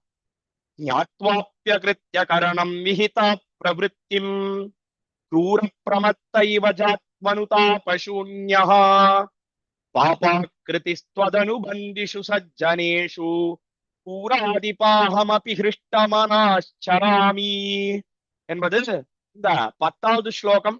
பூரேஷ விம்சதியிலே போன ஸ்லோகத்துல என்ன தெரிவித்தார், ஏன்னா கீழே பார்த்தோம், இந்த தேகத்தை ரட்சிப்பது, ஆத்மஸ்வரூபத்தை தள்ளுவது, அதிலேயே நான் முற்பட்டேன். அதற்கு முக்கியமான காரணம் என்ன, பாபம் தான் காரணம். என்ன தெரிவிக்கிறார், அந்த பாபம் ஏற்பட்டதற்கு நான் என்ன பண்ணிருக்கேன் அதை வெளியிடுகிறார் இந்த 10வது ஸ்லோகத்திலே சுவாமி நடுவில் திருவீதி பிள்ளபட்டர் இந்த பூரேஷ விம்சதியிலே. அதாவது ஞாத்வாப்யகிருத்ய கரணம் விஹிதா பிரவృத்திம். என்ன ஞாத்வாபி அகிருத்திய கரணம், அகிருத்திய கரணம்னு சொன்னா என்ன என்னால் எதையெல்லாம் பண்ணக்கூடாதோ அதையெல்லாம் பண்ணுவது. அகிருத்தியம்னு சொன்னா செய்யாதவை, எதெல்லாம் செய்யக்கூடாதுன்னு விதிச்சிருக்கோ அதையெல்லாம் கரணம்னு சொன்னா நான் பண்றேன். அதற்கு மேலே ஞாத்வாப்ய கிருத்திய அகிருத்திய கரணம் விஹிதா பிரவృத்திம். என்ன விஹிதம்னு சொன்னா அது சாஸ்திரங்கள் விதிக்கிறது, இன்னென்ன காரியங்களை பண்ணணும் என்று சாஸ்திரமானது தெரிவிக்கிறதே, அதையெல்லாம் விஹிதா பிரவృத்திம், அதையெல்லாம் பண்ணாமல் இருக்கேன். அதுவும் இதெல்லாம் தெரியாமல் நான் பண்ணக்கூடிய காரியமா, அதாவது எதெல்லாம் பண்ணக்கூடாதோ அதையெல்லாம் பண்ணுவது, எதையெல்லாம் பண்ணணுமோ அதிலிருந்து கைவாங்குவது, பண்ணாமல் இருப்பது, இதெல்லாம் ஏதோ அஜ்ஞானத்தாலே தெரியாமல் நான் பண்ணேனா என்று சொன்னால் கிடையவே கிடையாது. ஞாத்வாபி தெரிஞ்சே பண்றேன். ஞாத்வாப்ய கிருத்திய கரணம் விஹிதா பிரவృத்திம் க்ரூர பிரமத்தைவ ஜாத்மனுதா பசூன்யா. க்ரூரம் கிரௌரியமான வியாபாரங்கள், கொடுங்கோல் மன்னன் சொல்றோமே அதை போல ஒரு கொடுங்கோல் மன்னனை போல நான் இருக்கேன். மிகவும் கோபம், கோபத்துக்கே இருப்பிடமாக நான் இருக்கிறேன். அதற்கு மேல க்ரூர பிரமத்தன் என்று சொன்னால் பைத்தியம் முடிச்சுடுறது. இப்படி தவறான காரியங்கள்லாம் பண்ணி பண்ணி கோபத்தாலே ரஜோகுணம் அதிகமாகி சத்துவகுணம் அடியோடு இல்லாமல் போய் என்ன ஏற்படுகிறது என்னால் பித்து பிடிச்சுடுறது. அதனால இப்படி காரியங்கள்லாம் நான் மேல மேல பண்ணிட்டே போறேன். எல்லையே கிடையாது. ஒரு நாளும் இதுல இருந்து நான் மீளுவது என்பதே கிடையாது. நடுவில் திருவீதிப்புள்ள பட்டர் தெரிவித்தார். சூரப்பிரமத்த இவ அனுதாப சூன்யகா. ஜாத்துன்னு சொன்னா ஒரு காலத்திலேயும் நான் விடவே மாட்டேன். ஏன் விட மாட்டேன்? என்னால் அனுதாப சூன்யனா இருக்கேன். அனுதாபம்னு சொன்னா பశ్చాத்தாபம். அதாவது பశ్చాத்தாபம்னு சொன்னா மனசுல வருத்தம் ஏற்படுவது. ஐயோ அடாடா இப்படி பண்ணிட்டோமே, எதையெல்லாம் பண்ணக்கூடாதுன்னு சொல்லியிருக்காளோ அதெல்லாம் பண்றோம், எதையெல்லாம் பண்ணணும்னு சொல்லியிருக்காளோ அதெல்லாம் விடுறோம் அப்படின்னு மனசுல ஒரு எண்ணம் ஏற்பட்டதுன்னு சொன்னா அப்பொழுதாவது நான் மேல பண்ணக்கூடாது அப்படின்ற எண்ணம் ஏற்படும். துவக்கத்துல பார்க்கிறோம் இல்லையோ, தப்பு பண்ணிட்டே இருக்கான், எப்போ அதை நிறுத்துவான்? எத்தனையோ பேர் உபதேசம் பண்றான், உபதேசம் பண்ணா கூட அவன் நிறுத்த மாட்டேன்றான். எதனால? மனசுல அந்த எண்ணம் அவனுக்கு ஏற்படுவது கிடையாது. அதனால அதிலிருந்து அவன் கைவாங்காமல் இருக்கிறான். அதைத்தான் தெரிவித்தார் நடுவில் திருவீதி பள்ளவட்டர் இந்த ஸ்லோகத்திலே.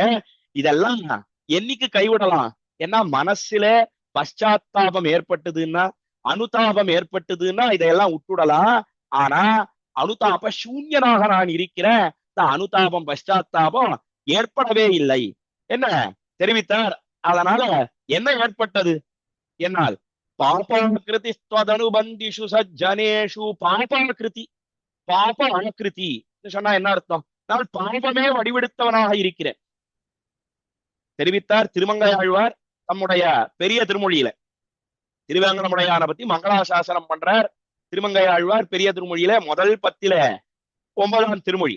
அதுல ஒரு பாசுரத்துல என்ன தெரிவித்தார்னா, பத்தேலொன்னுமிலேன் பாவமே செய்து பாவியானேன் தெரிவித்தாரே, அதைத்தான் பாபாகிருதி என்று தெரிவிக்கிறார் இவ்விடத்துல சுவாமி நடுவில் திருவீதி பிள்ளை பட்டர். அதாவது பாவமே செய்து பாவியானேன்னு சொன்ன இடத்துல விசாரித்தார்கள் நம்முடைய உரையாசிரியர்கள், எதனால பாவமே செய்து பாவியானேன்னு சொல்லணும்? ரெண்டும் ஒரே அர்த்தம் தானே. பாவியானேன்னே சொல்லியிருக்கலாம், அது பாவம் செய்தேன்னு சொல்லியிருக்கலாம். ஏன் பாவமே செய்து பாவியானேன்னு சொல்றார் திருமங்கையாழ்வார்? எல்லாம் நம்முடைய உரையாசிரியர்கள் விசாரம் பண்ணுகிறார்கள். ஏன்னா நமக்கு இதெல்லாம் தோணவே தோணாது. ஏதோ சொல்லிட்டு பாசுரங்களை எல்லாம் சொல்லிட்டு போயிட்டே இருப்போம். ஆனா ஒரு விசேஷார்த்தம் காட்டுகிறார் உரையாசிரியராக இருக்கக்கூடிய பெரியவாச்சான் பிள்ளை நம்முடைய வியாக்கியானத்திலே. பாவமே செய்து புண்ணியாத்மாவாக ஆவதும் உண்டு, புண்ணியம் பண்ணி பாபிஷ்டனாக ஆகுவதும் உண்டு. அதனால்தான் இங்க என்ன தெரிவிக்கிறார்னா, நான் பாபம் பண்ணி புண்ணியாத்மாவாக ஆகல, புண்ணியம் பண்ணி பாபிஷ்டனாக ஆகல, பாபமே செய்து பாவியானேன், பாவத்தையே பண்ணினேன், அதனாலே பாபத்தை உடையவனாக ஆனேன் தெரிவித்தார். அது எப்படி சுவாமி? பாபத்தை பண்ணி புண்ணியசாலியாக ஆவது உண்டா, புண்ணியத்தை பண்ணி பாபிஷ்டனாக ஆவது உண்டா என்ன கேட்டா உண்டு. அதற்கு 2 பேரை எடுத்து காட்டினான். யார் 2 பேர்? நான் ஒருத்தன் தசரதன், தசரத சக்கரவர்த்தி. எப்பேற்பட்டவன்? ராமனையே பெத்தெடுக்கும்படியான பாக்கியத்தை பெற்றவன். ராமனுடைய அழகிலே ஈடுபட்டு 25 வருஷ காலங்கள் விசேஷமாக ராமனை அனுபவித்தான் அந்த தசரத சக்கரவர்த்தி. அதாவது அவனுடைய அழகிலே ஈடுபட்டான். அந்த தசரதன் அவன் புண்ணியத்தை பண்ணி பாபிஷ்டனாக ஆனான் என்று பார்க்கிறோம். என்ன புண்ணியத்தை பண்ணினான்? என்ன ஏதோ சத்தியம்னு ஒண்ணு நினைச்சுண்டு அதுக்கு கட்டுப்பட்டு இப்படி பண்ணிவிட்டானே, எங்கேயாவது பண்ணுவது உண்டா? சாட்சாத் புண்ணிய சப்த வாட்சியனாகவே எழுந்தருளி இருக்கிறான் சக்கரவர்த்தி திருமன் ராமபிரான். அவனே நேரம் வந்திருக்கச்சே ஏதோ என்னைக்கோ வரம் கொடுத்தானா கைகேயிக்கு. சரித்திரம் எல்லாருக்கும் தெரிஞ்சிருக்கும். 2 வரங்களை கேட்டால் அக்காலத்திலே கைகேயி. 1 ராமன் 14 வருஷம் காட்டுக்கு எழுந்தருள வேணும். 2 பரதன் அவன் யுவராஜாவாக எழுந்தருளி இருந்து பட்டாபிஷேகம் பண்ணிக்கொண்டு முடிசூட்டி கொண்டு எழுந்தருளி இருக்க வேணும். 2 வரங்களை கேட்டா ஏதோ சத்தியத்துக்கு கட்டுப்பட்டு தானோ அப்படியே மதிமயங்கி போய் கொடுத்தானே தசரத சக்கரவர்த்தி. இப்படி கூட பண்ணுவானா? இவ்வளவு முட்டாளம் இருக்கானே. ஏன் முதல் நாள் சத்தியம் பண்ணி கொடுத்தானே சக்கரவர்த்தி திருமன் ராமபிரானுக்கு, பெரிய சபை, இந்த சபையெல்லாம் கூட்டி நாளை தினம் உனக்கு பட்டாபிஷேகம்னு சொன்னானே, அந்த சத்தியம் எங்க போச்சு? என்னெல்லாம் நம்முடைய பூர்வாச்சாரியர்கள் விசாரிக்கிறார்கள். ஆனாலும் கூட ஏதோ முன்னாடி சத்திய பிரதிஜை பண்ணிட்டோம், அதனால இந்த சத்தியத்தை நிறைவேற்றலன்னு சொன்னா நமக்கு சொர்க்கத்துல இடம் கிடைக்காதுன்னு நினைச்சுண்டு என்ன பண்ணினான்னா, சாட்சாத் தர்மமாக இருக்கக்கூடிய எம்பெருமான விட்டுட்டு அவன் அந்த உண்மைன்னு சொல்லக்கூடிய ஏதோ ஒரு வச்சனத்துக்கு கட்டுப்பட்டு 2 வரங்களையும் கொடுத்தான். அதனால அவனுக்கு சித்தித்தது என்ன? ஏன்னா நியாயமா அவனுக்கு நரகம் தான் கிடைச்சிருக்கணும். பராசரப்பட்டர் தெரிவிக்கிறார், இவனுக்கு சித்திப்பது நரகமே, உனக்கு கட்டாயம் நரகம் தான் கிடைச்சிருக்கணும், சொர்க்கத்துல கூட உனக்கு இடம் கிடையாதுன்னா பரமபதத்துல நிச்சயமா கிடையாது. ஏன்னா அவன் சாட்சாத் தர்மமாக இருக்கக்கூடிய சக்கரவர்த்தி திருமகன் ராமபிரான். ராமபிரான் நாட்டுக்கு அனுப்பாம இருந்திருந்தான்னா கட்டாயம் பரமபதத்துக்கு போயிருப்பான். அவன் ஏதோ சொர்க்கத்துல இடம் வேணும்ன்றதுக்காக, சொர்க்கத்துக்கு போகணுன்றதுக்காக சத்தியத்துக்கு கட்டுப்பட்டான். ஆனா நியாயமா சொர்க்கமும் அவனுக்கு கிடைச்சிருக்க கூடாது, நரகம் தான் கிடைச்சிருக்கணும். கிடைச்சதே சுவாமி, சொர்க்கத்துக்கு போனானே தசரத சக்கரவர்த்தி. பிற்பாடு ராமன் 14 வருஷம் காட்டுல வாசம் பண்ணிட்டு அவன் அயோத்தி நகரத்துக்கு எழுந்தருளும் காலத்துல சொர்க்கத்துல இருந்து தசரத சக்கரவர்த்தியும் வந்து நின்னார்லாம் ஸ்ரீராமாயணத்துல இருக்கே. அப்போ சொர்க்கத்துக்கு தானே போனான். என்னால் சுவாமி பராசரப்பட்டர் தெரிவித்தார், அதுக்கு காரணம் வேற ஒண்ணும் கிடையாது, பெருமாளுடைய ஆண்டு சம்சியத்தாலே ஸ்வர்கஸ்தனானான் என்று தெரிவித்தார் சுவாமி பராசரப்பட்டர். பெருமாள் பெருமாள்னு நம்முடைய சம்பிரதாயத்துல யாரை தெரிவிப்பார்கள் என்னால் ராமபிரானை தெரிவிப்பார்கள். ராமபிரான் அவனிடத்திலே ஆண்டு சம்சியம்னு சொல்லக்கூடிய ஒரு குணம், இரக்க குணம் இருந்தது. இந்த இரக்கத்தாலே தான் ஸ்வர்க்கத்துக்கு போனானே ஒழிய இல்லைன்னா ஸ்வர்க்கத்திலே உனக்கு இடம் கிடையாது சுவாமி பராசரப்பட்டர் தெரிவிக்கிறார். எதுக்காக சொல்ல வந்தேன்னா அதைத்தான் இங்க எடுத்து காட்டுறார் உரையாசிரியர். அதாவது புண்ணியத்தை பண்ணி பாபிஷ்டனானான் தசரத சக்கரவர்த்தி. அதற்கு மேல பாபத்தை பண்ணி புண்ணியத்தை பெற்றவன் யார் ஏன்னா அவன் தான் சிசுபாலன் பார்க்கிறோம். சிசுபாலன் என்ன எடுத்து காட்டினார். சிசுபாலன் சொல்லக்கூடியவன் 100 வசவுகள் வைதான் கண்ணன் எம்பெருமானை வைது நின்ன வல்லவா பழித்தவர்க்கு மாறில் போர் செய்து நின்ன சத்ததியில் வெந்தவர்க்கும் வந்துன்னை ஏதமாகும் என்பர் ஆதலால் எம்மாயனாய் நேன் செய்த குத்தம் நத்தமாகவே கொள் யாலநாதனேன்னு தெரிவிக்கிறார் திருச்சந்த விருத்தத்தில. திருமை செய்ப்பிரான் அதாவது அவன் வெஷா 100 வசவுகள் வெஷான் அக்காலத்தில அவனை அழித்தான் எம்பெருமான். அவன் நல்ல கதியை பெற்றான் என்ன நாம் பார்க்கிறோம். அதைத்தான் புண்ணியத்தை பண்ணி பாபிஷ்டனாக ஆனவன் தசரத சக்கரவர்த்தி, பாபத்தை பண்ணி புண்ணியாத்மாவாக ஆனவன் சிசுபாலன். இந்த 2 வகுப்பிலும் நான் சேர மாட்டேன்ற நடுவில் திருவிதிப்புள்ளப்பட்ட. எதுக்கா இந்த பாசுரத்தை எடுத்து இங்கே காட்டினார்கள் என்னால் பாவமே செய்து பாவியானேன்னு அங்க பாசுரம் அதை திருமங்கை ஆழ்வார் தெரிவித்தார். அதே போலத்தான் நடுவில் திருவிதிப்புள்ளப்பட்டர் திருமங்கை ஆழ்வார் சொன்ன பெரிய திருமொழியிலே சொன்ன அதே விஷயத்தை இவ்விடத்திலே பாபாக்கிருதி ஸ்வதனுபந்திஷு சஜ்ஜனேஷு என இந்த 10வது ஸ்லோகத்தில தெரிவிக்கிறார். பாபாக்கிருதி என்று பாபமே வடிவெடுத்தவனாக நான் இருக்கிறேன், பாவமே செய்து இப்படி பாப்பியாக நான் திரிந்து கொண்டிருக்கிறேன். ஸ்வதனுபந்திஷு சஜ்ஜனேஷு பூராதி பாகமபி ஹிருஷ்டமனாச்சராமி. ஆனாலும் கூட கொஞ்சம் கூட பயமே இல்லாமல், லஜ்ஜையே இல்லாமல், வெட்கமே இல்லாமல் புறத்தாழ்வானே தேவரீருடைய திருவடிவாரத்திலே நிச்சலும் கைங்கரியம் பண்ணக்கூடியவர்கள். வதனுபந்திஷு சஜ்ஜனேஷு நல்லோர்கள், மிகவும் அந்தரங்கமாக கைங்கரியம் பண்ணக்கூடியவர்கள், எங்கேயோ தூரத்துல இருக்கக்கூடியவர்கள் அன்னு உம்முடைய திருவடிவாரத்திலேயே நித்தியம் இருந்து உமக்கு கைங்கரியம் பண்ணுகிறார்கள். உம்முடைய கிருபையினாலே அவர்கள் நல்ல குணத்தோட கூடியிருக்கிறார்களே, அவர்கள் நடுவில் வலம் வருகிறேன். வதனு பந்திஷு சஜ்ஜனேஷு பூராதி பாகமபி ஹிருஷ்டமனாச்சராமி. என்ன பஷ்டாத்தாபம் இல்ல, மிகவும் மகிழ்ச்சியோட நான் சுத்தி திரிகிறேன் என்று தெரிவித்து இந்த 10வது ஸ்லோகத்தை தலை கட்டுகிறார் நடுவில் திருவிதிப்புள்ளப்பட்டர் பூரேஷ விம்சதியிலே. ஆஹா, 10வது ஸ்லோகத்திலே தெரிவிக்கப்பட்ட அர்த்தம் என்ன என்னால் ஞாத்வாப்யகிருத்திய கரணம் விஹிதா பிரவருத்தி. தெரிந்தே என்ன பண்றேன் என்னால் பண்ணக்கூடாதெல்லாம் பண்ணிட்டு இருக்கேன், எதையெல்லாம் பண்ணணுமோ அதெல்லாம் விட்டுடுறேன். மனசுல கொஞ்சம் கூட பశ్చాத்தாபமே ஏற்படல, அனுதாபமே ஏற்படல. அதனாலே பாபமே வடிவெடுத்தவனாக நான் இருக்கிறேன். இப்படி இருந்தாலும் கூட தேவரீருடைய சஜ்ஜனங்கள் இருக்கிறார்களே, அவர்கள் நடுவிலே ஒருத்தனாக நான் திரிகிறேன். என்ன ஆச்சரியம் என தெரிவித்து 10வது ஸ்லோகத்தை தலை கட்டினார் நடுவில் திருவிதிப்புள்ளப்பட்டர். தொடர்ந்து 11வது ஸ்லோகத்தை இப்பொழுது நாம் அனுசந்தானம் பண்ணி மேலே விசேஷார்த்தங்களை அனுபவிக்க பெறலாம். புரான்வயஸ்ய மயிதோஷதவஸ்தயேஹம் சர்வாத்மனா பவிதுமேவ ஹி வத்சலஸ்ய ஸ்வாமிம்ஸ்ததாபி மம தத்கரணே துஹந்தா தாபோபவ கதமுத்ஸஹேயா என்பது 10வது ஸ்லோகம். 11வது ஸ்லோகம் இந்த பூரேஷ விம்சதியிலே. 11வது ஸ்லோகத்துல என்ன தெரிவிக்கிறார் என்னால் பூரான்வயஸ்ய மைதோஷதவஸ்தவேகம் சர்வாத்மனா பவித்துமேவகி வத்சலஸ்யா சுவாமின் ததாபி சுவாமின் என்று அழைக்கிறார். சுவாமின்னு கூறத்தாழ்வானை அழைத்து அவர்தான் சுவாமியாக இருக்கிறார். அது சுவாமி சுவாமின்னு சொன்னா சொத்தை உடையவன் சுவாமி. எம்பெருமானை ஏன் சுவாமின்னு சொல்றோம்? என்னால் பெருமான் எல்லா சொத்துக்கும் அதிபதியாக இருக்கிறான், அதனாலே சுவாமின்னு சொல்றோம். அதே போல கூறத்தாழ்வான் அவர் தானே பெருமானோட சேர்த்து வைக்கிறார். பெருமானுடைய சொத்தை அவனுக்காக இருக்கக்கூடியவர் ஆச்சாரியன் தான். அந்த கிருத்தியத்தை பண்ணுகிறபடியினாலே அவரை சுவாமி என்று அழைக்கிறார். இந்த ஸ்லோகத்திலே அந்த சுவாமியாக இருக்கக்கூடிய கூறத்தாழ்வானை பார்த்து என்ன தெரிவிக்கிறார் இந்த ஸ்லோகத்திலே? என்ன கீழே என்ன சொல்லிட்டு வந்த, அதாவது இதுக்கு எப்படி வியாக்கியானம் பண்ணியிருக்கார் உரையாசிரியர் என்னால், கூறத்தாழ்வானுக்கும் நடுவில் திருவீதிப்புள்ள பட்டருக்கும் நடந்த ஒரு சம்பாஷணை, அதாவது ரெண்டு பேரும் மாத்தி மாத்தி பேசிக்கொள்றா, அந்த ரீதியிலே உரை சாதித்திருக்கிறார் மகாவித்வானாக எழுந்தருளி இருக்கக்கூடிய திருமலை அனந்தான் பிள்ளை கிருஷ்ணமாச்சாரிய சுவாமி. அதை கொண்ட இடத்துல தெரிவித்து வருகிறேன். அதனால பிரசங்காது விண்ணப்பித்தேன்.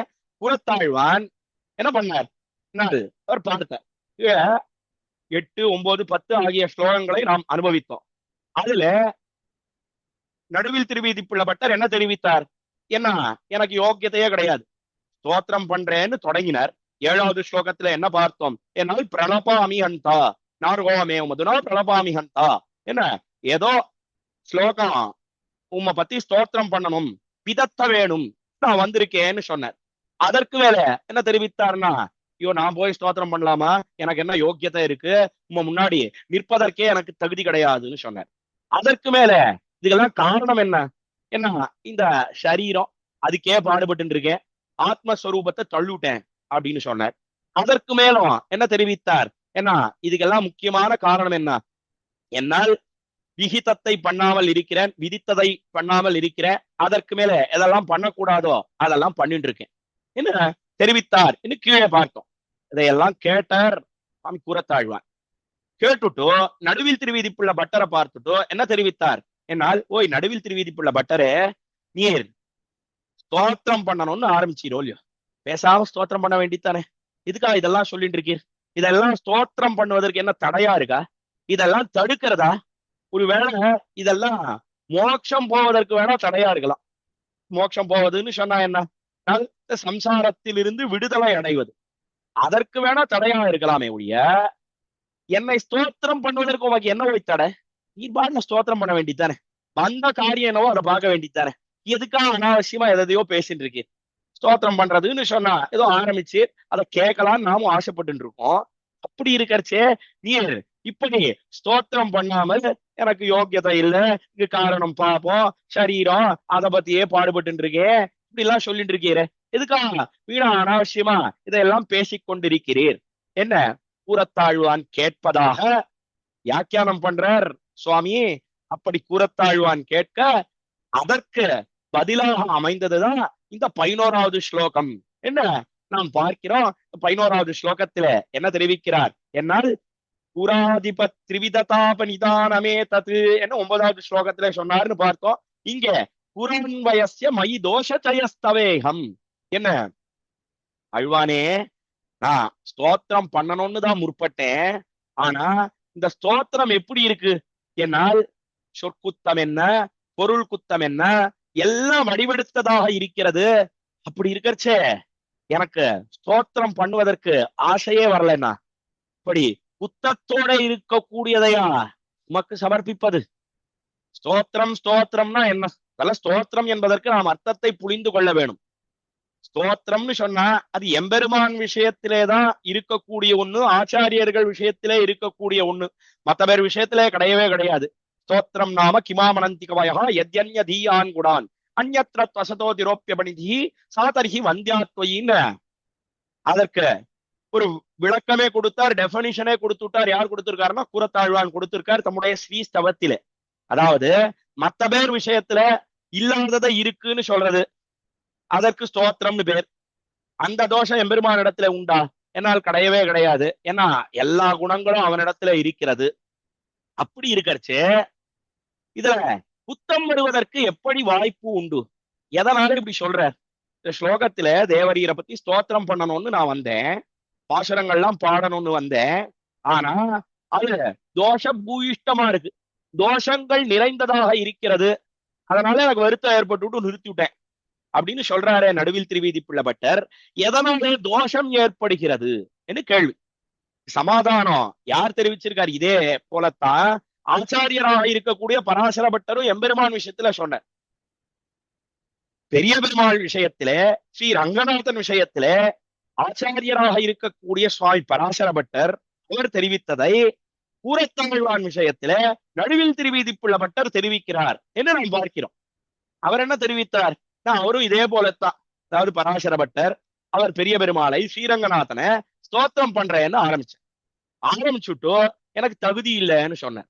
எதனால சொன்னார்னா, ஒரு ஸ்லோகத்தில தெரிவிக்கிறார், சோ அங்க வேத எதிவான கிளேதி வேதா சந்தேக்தி அனர்கனபி ஆத்மனி ரங்கநாதம் என்று தெரிவித்தார்.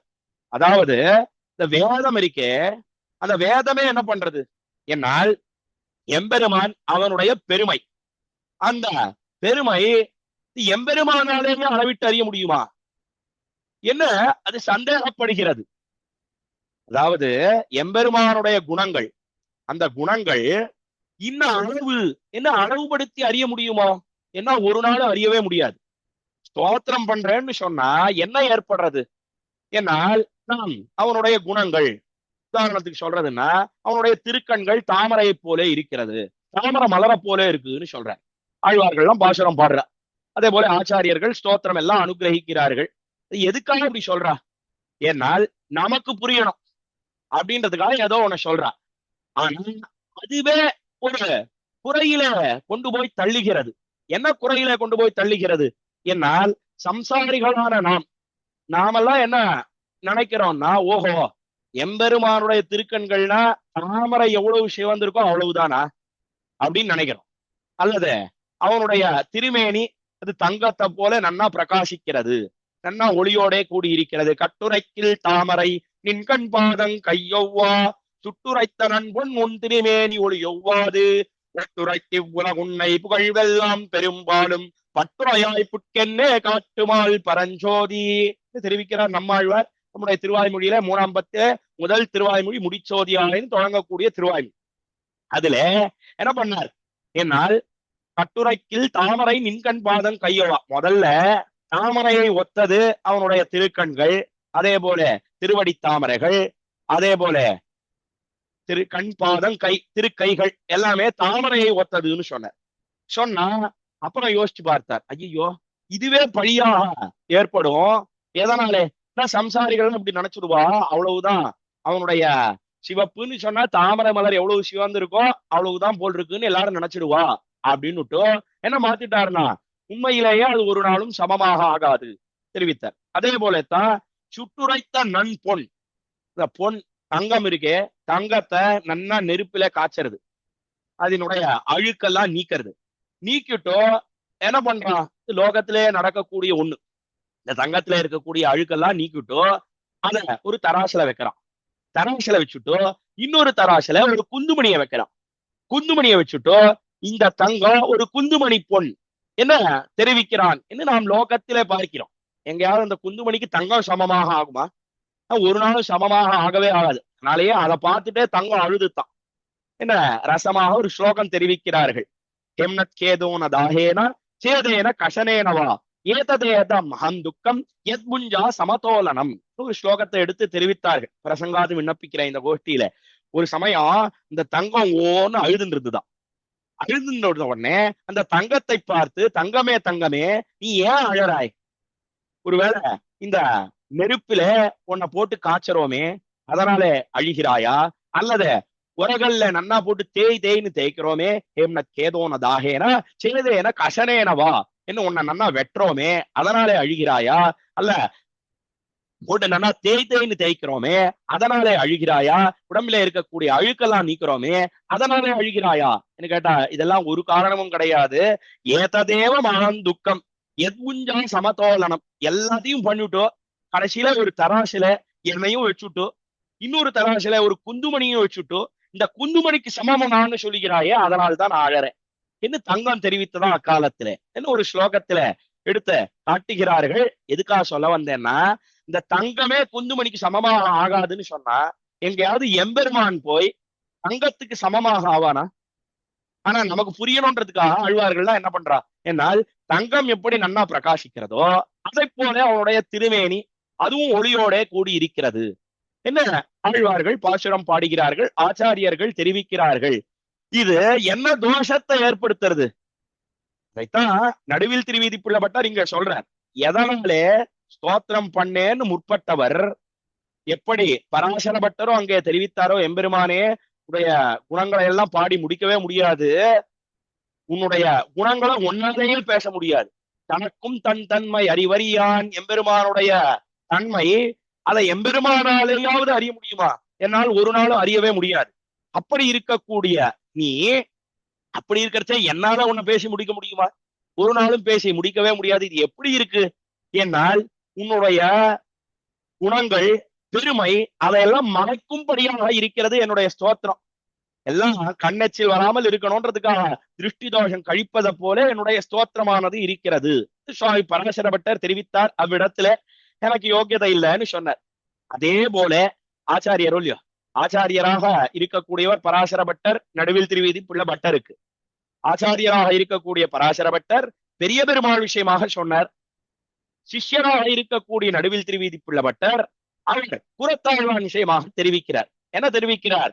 என்னால் எம்பெருமானே உன்னை ஸ்தோத்திரம் பண்ண முடியாதுன்னு கை வாங்கினார் பராசர பட்டர். புறத்தாழ்வானே ஏன் ஸ்தோத்திரம் பண்ண முடியாதுன்னு நான் கை வாங்கினேன் தெரியுமா? வேற ஒன்னும் காரணம் கிடையாது, இது தோஷத்திலேதான் கொண்டு போய் முடிக்கும். சொற்குத்தம் பொருள் குத்தம் நிறைந்ததாக இருக்கும் இந்த ஸ்தோத்திரம். அதைத்தான் புரான்வயஸ்ய மயிதோஷயஸ்தவேகம் சர்வாத்மனா பவித்துமே வகிவத் சலஸ்யா, சர்வாத்மனாய் எப்பொழுதும் எல்லா வகையானோ எல்லா இடத்திலேயும் நீர் எப்படி இருக்கீர்? என்ன எனக்கு அது தோஷமா தெரியுது. என்ன தெரிவிக்கிறார் நடுவில் திருவீதி புட்ல பட்டர்னா, இந்த ஸ்தோத்திரம் அது உமக்கு போக்கியமா தான் இருக்கும். எதனாலே? என்ன நீர் எம்பெருமான போல இருக்கீர், தோஷத்தையே போக்கியமாக கொள்ளுகிறீர். சுவாமின் ஸ்ததாபி மேலே தெரிவிக்கிறார். வத்சலஸ்யான்னு சொன்னார். அதுதான் ரொம்ப முக்கியம். அதாவது வாத்சல்யம் வாத்சல்யம்னு சொன்னா என்ன? வத்சம் வத்சம்னு சொன்னா கண்ணுக்குட்டி. அந்த கண்ணுக்குட்டியினுடைய உடம்பிலே இருக்கக்கூடிய அழுக்கை ஒரு தாய்ப்பசுவானது நாக்கினாலே நக்கி நக்கி எடுக்கிறது. அதைத்தான் வாத்சல்யம் என்கிற குணத்துக்கு உபமானமாக தெரிவித்தார்கள். அதே போல எம்பெருமான் என்ன பண்றான்? என்னால் எப்படி தாய்ப்பசுவானது கண்ணுக்குட்டியினுடைய உடம்பிலே இருக்கக்கூடிய அழுக்கை நாவினாலே நக்கி நக்கி எடுக்கிறதோ, அதே போலத்தான் எம்பெருமான் அவன் என்ன பண்றான்? என்னால் நம்முடைய குத்தத்தையே நத்தமாக கொள்ளுகிறான். அதைத்தான் வாத்சல்யம் என்று தெரிவித்தார்கள். அதே போலத்தான் ஆச்சாரியர்கள் எழுந்தருளி இருக்கிறார்கள். அதைத்தான் இங்க என்ன சொன்னார்? என்னால் புறத்தாழ்வானே இது குத்தத்தோட கூடினதுதான் இந்த ஸ்தோத்திரம்னு சொல்லக்கூடியது. ஆனாலும் கூட இது தேவரீருக்கு எப்படி இருக்கு? என்னால் தேவரீர் எல்லார் திறத்திலேயும் குத்தத்தை நத்தமாக கொள்ளுவராக இருக்கிறீர், வாத்சல்யத்தோட கூடி இருக்கிறீர். அதனால உமக்கு என்ன போக்கியமா தான் இருக்கும் இந்த ஸ்தோத்திரம். லோகத்துல எல்லார் விஷயத்திலேயும் நீர் வாத்சல்யத்தோட கூடியிருக்கீர். அப்ப என் விஷயத்துல சொல்ல வேணுமா? அது இன்னும் ஸ்பெஷல். ஏன்? எதனால என் விஷயம்? ஏன்னா குல கொழுந்தோ இல்லையோ, புறத்தாழ்வானுடைய குலத்திலே அவதரித்திருக்கிறாரோ இல்லையோ நடுவில் திருவீதி புள்ள பட்டர். அதனால இன்னும் விசேஷமான ஈடுபாடு இருக்கும். அதனால தேவரீர் அதை போக்கியமாகத்தான் கொள்ளுவீர், அதுல எந்த சந்தேகமும் கிடையாது. ஆனாலும் கூட சுவாமிம் ததாபி மம தத்கரணே துஹந்தா என்ன தெரிவித்தார்? சுவாமின் சுவாமியே குரத்தாழ்வானே, எனக்கு என்ன ஒரு பரிஸ்திதி ஏற்படுகிறது? என்னால் இந்த தாபமானது ஏற்படுகிறது. தாபகா பவதி அகரஹா, என்ன தினந்தோறும் கஷ்டம் ஏற்படுறது. என்ன கஷ்டம் ஏற்படுறது? என்ன நானா முற்படுவது ஸ்தோத்திரம் பண்ணுவது ஒரு நாளும் கூடவே கூடாது. கதா முத்சகேயா, அப்படி இருக்கிறச்ச என்னால எப்படி உண்மை ஸ்தோத்திரம் பண்ண முடியும்? என்னாலே ஸ்தோத்திரம் பண்ண முடியாது என்ன தெரிவித்து இந்த 11வது ஸ்லோகத்தை தலை கட்டுகிறார். புறத்தாழ்வானுக்கு என்ன ஆசை? என்ன ஆஹா, நம்முடைய குல கொழுந்த ஸ்தோத்திரம் பண்ண போறானான்னு பார்த்துட்டு இருக்கார். இவனும் நித்தியம் என்ன பண்றார்? என்ன ஸ்தோத்திரம் பண்ணணும்னு எழுத ஆரம்பிக்கிறார், பேசறதுக்கு ஆரம்பிக்கிறார். ஐயோ, எப்படி ஸ்தோத்திரம் பண்ணுவேன்? எப்படி குலத்தாழ்வான ஸ்தோத்திரம் பண்ணுவேன்? இது குத்தத்தனா ஏற்படுத்தும். என்ன புகழ்வோம் பழிப்போம் புகழோம் பழியோம் என்று நம்மாழ்வார் தெரிவித்தார் தம்முடைய பெரிய திருவந்தாதியில. புகழ்வோம் பழிப்போம், எம்பெருமானே உன்னை நான் புகழணும்னு ஆரம்பிக்கிறேன், அதுதான் உமக்கு பழியை ஏற்படுத்துகிறது. புகழோம் பழியோம், ஒருவேளை நான் ஸ்தோத்திரமே பண்ணலன்னு சொன்னா அதுதான் உமக்கு பழி இல்லாமல் ஏற்படுகிறதுன்னு ஆழ்வார் சொன்னார். அதுக்கு காரணத்தை கீழே அனுபவித்தோம். சம்சாரிகளான நாம் இவ்வளவுதானா குணங்கள் என்ன நினைப்போம், அதனாலே இந்த தோஷமானது ஏற்படுகிறது என்று தெரிவித்து தலை கட்டுகிறார். இந்த 11வது ஸ்லோகத்தை குரத்தாழ்வான் எதிர்பார்த்துட்டே இருக்கார். சொல்லுவனோ என்ன எதிர்பார்த்து கொண்டே இருக்கிறார். இவரும் இராய்க்கிறார். எதை போல இருக்கக்கூடிய ஒண்ணு என்னால் அக்காலத்துல குரத்தாழ்வான் சொல்லுவரான்னு பார்த்த தகப்பனார், அதே போல தாத்தா இடத்துல இருக்கக்கூடிய குணங்கள்லாம் பேரனுக்கு வரும். தகப்பனாருக்கு வருது, உடனே பேரனுக்கும் வருதுன்னு அது வழி வழியாக பரம்பரையாக வருகிறதுன்னு பார்க்கிறோமோ இல்லையோ. அதே போல அங்க காரணம் வேற.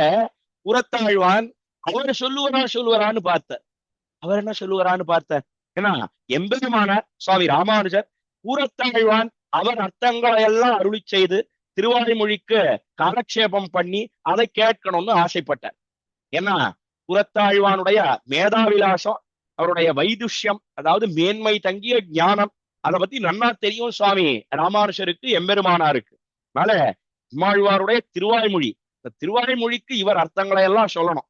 சொல்லி நாம கேட்டா எவ்வளவு ஆனந்தமாக இருக்கும்னு சுவாமி ராமானுஜர் அவர் தம்முடைய ஆசையை குரத்தாழ்வானிடத்துல தெரிவித்தார். இப்பொழுது குரத்தாழ்வான் சொன்னார், ஐயோ ஒரு நாளும் கூடவே கூடாது, தேவரீர் ஆச்சாரியன், அடியேன் சிஷ்யன், தேவரீர் முன்னால எனக்கு வாயை திறப்பதற்கு கூட யோக்கியத்தை கிடையாது. தேசாம் துவயாசனேன பிரஸ்வசிதவ்யம். என்ன ஆச்சாரியன் பக்கத்துல போனா, அதனாலதான் நாம் ஆச்சாரியன் பக்கத்துல போகும் காலத்துல கௌரவத்தோட கையெல்லாம் அப்படி வச்சுண்டு வாய் மூடி பேச வேணும். அப்படி இருக்கிறச்சே நாம் போய் வாயை திறக்கலாமா? ஒரு நாளும் கூடவே கூடாது என்ன தெரிவித்தார். பார்த்தார் சுவாமி ராமானுஜர், என்னடாது எப்படியாவது இவர் சொல்லக்கூடிய அர்த்தங்களை எல்லாம் கேட்கணும்னு ஆசைப்பட்டேன், இவர் சொல்ல மாட்டேன்றாரு, எப்படி இந்த அர்த்தங்களை எல்லாம் கேட்பது என்ன நினைத்து திருவுள்ளம் பத்தி அப்போது ஒரு தசைதே அப்பொழுது ஒரு சிந்தையை ஆலோசனை பண்ணி என்ன தெரிவித்தார் சுவாமி எம்பெருமானார் ராமானுஜர். என்னால் சரி நமக்கு சொல்ல வேண்டாம் காலக்ஷேபம், இந்த அர்த்தங்களை எல்லாம் மறுபடியும் திருமாளிகையிலே போய் மனனம் பண்ணுவது என்பது உண்டு. அந்த மனனத்தை நீர் பண்ண வேணும், அதுக்காக ஒரு 4 சிஷ்யர்களை தேர்ந்தெடுத்து அனுப்புறேன், அவர்களிடத்திலே சொல்லும் தெரிவிக்க ஆட்டம் அப்படியே பண்றேன் தெரிவித்தார் சுவாமி குரத்தாழ்வான். மறுநாள் காலக்ஷேபம் தொடங்க போறது. 4 சீடர்கள், எப்படிப்பட்ட 4 சீடர்கள் என்னால் சொன்னதையெல்லாம் ஒண்ணு விடாமல் அப்படியே தரித்து சொல்லும்படியான சாமர்த்தியம் படைத்தவர்கள். நம்ம பாஷையில சொல்றதுன்னா இந்த டேப் ரெக்கார்டர் எல்லாம் இருக்கேன், அதை போல இருக்கக்கூடியவர்கள். அவர்களை தேர்ந்தெடுத்து நீங்கள்லாம் போய் கேட்டுண்டு வந்து குரத்தாழ்வார் என்ன சொன்னார், அது ஒண்ணு விடாமல் என்னிடத்திலே சொல்ல வேணும். என்ன இந்த ரீதியில குரத்தாழ்வான் சொல்லக்கூடிய அர்த்தங்களை எல்லாம் செவி மடுக்கலாம்னு நினைத்தார் அக்காலத்திலே சுவாமி எம்பெருமானார் ராமானுஜன். மறுநாள் தொடங்க போற சுவாமி குரத்தாழ்வான், இந்த 4 பேர் வந்திருக்கா, 4 பேர் வந்து உட்கார்ந்துட்டு இருக்கா. அப்பொழுதும் முதல் பாசுரம், முதல் திருவாய்மொழியில உயர்வர உயர்நலம் உடையவன் தொடங்கக்கூடிய பாசுரம். அந்த பாசுரத்துக்கு அர்த்தத்தை எல்லாம் அனுகிரகிக்கணும் சுவாமி குரத்தாழ்வான். ஆனா என்ன பண்ணார், என்னால் உயர்வர உயர்நலம் உடையவன் அந்த அர்த்தங்களை எல்லாம் அனுபவிக்க தொடங்கி விட்டார். எப்பேற்பட்ட பாசுரம், உயர்வர உயர்நலம் உடையவன் தொடங்குகிறாரே சுவாமி நம்மாழ்வார்.